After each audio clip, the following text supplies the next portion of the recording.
to, kad toks labai, iš tikrųjų, labai geras zen mokytojas, japonas, atidarė savo vienuolyną prie Brėmenio, tokiam kaime, kur vadinasi Asendorf.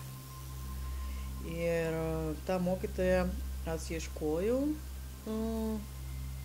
todėl kad aš manau, kad vis tiek, jeigu mes norim pažinti, kas yra budizmas, mūsų mokytojas turi būti iš tenai. Jeigu tibetiečių budizmas nori praktikuoti, tai tibetietis tavo mokytojas. Jeigu tam koriečių, kad pas mane atsitiko, mano mokytojai buvo korietės ir Master Sun San, po to turėjau kitą mokytoją vienuolį, Rajan Sunim. O kad netekom tą mokytoją, tai, žinot, aš asmeniškai galvoju, kad labai yra svarbu prisiartėti prie tos tradicijos. Žinot, ir mes vis tiek vaikystė, mes visi esam krikščionė, norint, nenorint, pas mus jau šakny, vis tiek mama prie pienu, mums kartais, mes, žinot, dabar mes galim nuspręsti, ką mes daryti toliau, bet vis tiek pas mus yra tokia, ta kultūra mums nėra svetima. Vat nėra kaip, pavyzdžiui, kaip atvažiuoja čia mūsų koriečių vienuoliai, korietis, žinot, ir aš nuvedžiau kaip į bažnyčios čia parodyt, ten aušros vartų, žinot, ir jie sako, oi, aš labai daug kentėjimus čia, kodėl čia visi kenčia, kodėl tas Kristus tai kenčia. Suprantat, jiems yra svetima ta, kur mums yra labai kaip natūralu. Mes turim kentėti, mes turim atgailiauti, suprantat, tam nėra taip. Tam budistas turi būti patenkintas su ko jis turi, kadangi tai viskas yra tobula. Tai mes nuvažiavom į tą Vokietiją, pasižiūrėti į tą ceremoniją, kaip atidarimo ceremoniją. Tas mokytas yra tos neaukšto ūgio, žinot, jau mažesnis už manęs, jam jau 70 kažkiek metų ir be galo tos yra įdomus, suprantat, kaip žiūri į tavęs į akį, iš tikrųjų jūs matot jauną berniuką, suprantat, kaip įdomu yra, man taip atsitinko, aš nežinau, jūs mažas akis, juodas, jūs žiūri tiesiai ir aš žiūriu, kaip jis yra iš tikrųjų mažas berniukas, kur kažkas, dar ir gėdinasi, žinokit, nors iš tikrųjų jis yra didžiulis, labai pasaulinių, jau ne tik Japonijoje žymus ir gerbinamas mokytojas, bet visos sen mokyklos labai gerbė. Ir ta mokykla yra Rinzai tradicija, dėl to yra man labai artima, kadangi tam turi koan praktiką, tai aš noriu tęsti savo tą praktiką koan. Ir nežinau, aš buvau labai laiminga, kad leido mums tam dalyvauti tam ceremoniją, žinokit, ir toliau aš ketinu tam irgi, praktikuoti su tą mokytoją. Tai labai įdomu buvo ir ką galiu pasakyti, tą ceremoniją, aš tam kažkaip fotografavau, bet irgi buvo labai kažkaip įdomu, tas atrodo, jis kviečia tokios, žinot, kaip Japonija, jis kviečia tos dvasios į pagalbą. Ir kviečia su tokios taiko, didžiulis būginis japoniškas, jūs turi skambėti ir kviestos dvasios, kas pažadinti, kad ateiktų čia. Ir jis sakydavo mums, kad jeigu bus saulė, reiškia, bus mums labai gerai. Ir visos tos dienos buvo šalta, žinot, ir lyjo, ir aš galvoju, kaip norisi, kad būtų saulė, kad jis būtų patenkintas, žinot, kaip.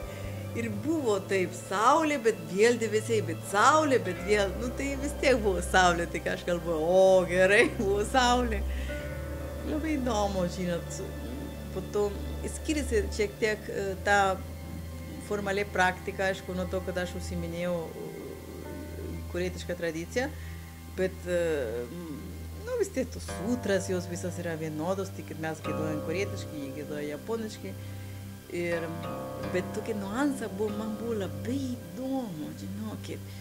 Ta širdis sutra, jį sudėliojo kaip senovinė, žinot, tokie kaip, nu, kaip pasakyti, harmonikėlė tokie. Ir tada, sako, mes dabar užkalbėsim tai, kad išvaryt visus velnius iš čia. Suprantat? Ir tada ta harmonikėlė visi pradėjo, visi mokiniai, vyresni mokiniai, jis pas, o tai ta sutra, o tai suprantat, o tai darydavo ir japoniškai sakydavo kažką labai garsiai. Aš įsivaizduoju, kad kažkas sakydavo, eik iš čia, velniaus, mes tavęs čia nenorim, ar kažką tokio, bet buvo tai spūdinga, žinot, ir kažkiek 30 minučių jį tai darydavo, jį rėkdavo tiesiog rėkdavo. Ir kas garsiausiai rėkdavo, suprantat? Ir čia labai japoniška, labai, nu, galiu pasakyti, kad čia labai japoniška, nors jis yra tokie samuraiški, bet kada reikia, tai reikia. Aš susidraugavau su ta dabartinė, nu, abatės pavaduotoja, čia tokia vokietė, kuri praleidžia 20 metų Japonijoje ir kuri tam mokytojas, kuri vardas nepasakiau dar, yra Shodo Harada Roshi. Jis pasitikė labai jos ir apskritai labai noriu pasakyti mums visiems moterims, kad visi mokytojai sako, kad ateitis yra mūsų rankose, moteris rankose yra ir teorija ir praktika. Tai mes turim, aišku, irgi žinoti, kad mūsų praktika skiriasi nuo vyro. Vyrai turi savo stilius, nu, kaip savo stilius, bet savo instinktai, mes turim savo instinktai. Jeigu mes galėsim įveikti savyje tą noras konkuruoti, kur labai stipriai yra pas moteris, tai mes puikiausiai galim surasti draugės ir suprasti, kas yra stiprių draugės tarp moterų, yra tiesiog nuostabu. Tai ta vokietė, jinai nėra vienuolė, bet jinai atsidavė 100%. Ir aš irgi nuvažiavau dar žiemą padėti jai tam, nu, tvarkyti, tam dirbti, tam labai daug darbo. Tam yra didžiulė ferma, buvusi ferma, nu, prie Brėmeno. Ir kainavo tas fermas apie 260,000 eurų. Yra rekonstruoti. Visus tos pinigus iš kur ateina. Tos pinigus ateina iš aukos. Žmonės duoda pinigų. Mokinių duoda irgi. Nu, padeda. Ir aišku, tos atsiskyrimus mes ateinam ir padedam. Savo jėgoms, pinigų irgi duodam. Ir Shodo Harada Roshi atvažiavo į Ameriką jau 74 metais. Jis sukūrė tam, nu, savo sanhą, vadinasi One Drop Zen. Vienas lašas zen, o vienas seno lašas. Ir šita mokykla irgi yra Latvijoje, yra Peterburge yra, pas mus Lietuvoje kol kas nėra, Danijoje yra, ir, nu, aišku, Vokietijos skirtingose miestuose, Lenkijoje yra, Amerikoje pagrindinė yra, vienuolynas toks Tahoma, irgi tam įsikūrė, tokia yra prieglauda senatvė seniems žmonėms. Ir, nu, žmonės nori pažinti, kas yra zen meditacija, ir, man atrodo, kalbėti galima be galo daug, bet jeigu mes nesėdim ant pagalvėlės ir nejaučiam, kas čia yra, niekada negalėsim, žinot, pasakyti. Nors, kaip sako, vienas toks labai šiuolaikinis zen vienuolis, kur labai aš mėgstu skaityti, ir sako, kad žmonės galvoja, kad sėdė ant pagalvėlės ir viskas įsijaučia, tas, sako, sąmonės plėtimas kažkas, o jis tarp taip sakom, tikriausiai gerą žolę parūkė, žinokit, taip nebūna, iš tikrųjų sėdėti ant pagalvėlių, labai skauda kojos, labai yra nuobodu, bet po kažkurio laiko, kada jūs jau priprato prie to, jūs galima išmokti labai gerai savęs fokusuoti, žinokit. Tada jūs tos pašalintos visokios mintis jūs dingsta ir jūs žinot, aš dabar turiu daryti taip ir darysiu taip ir viskas.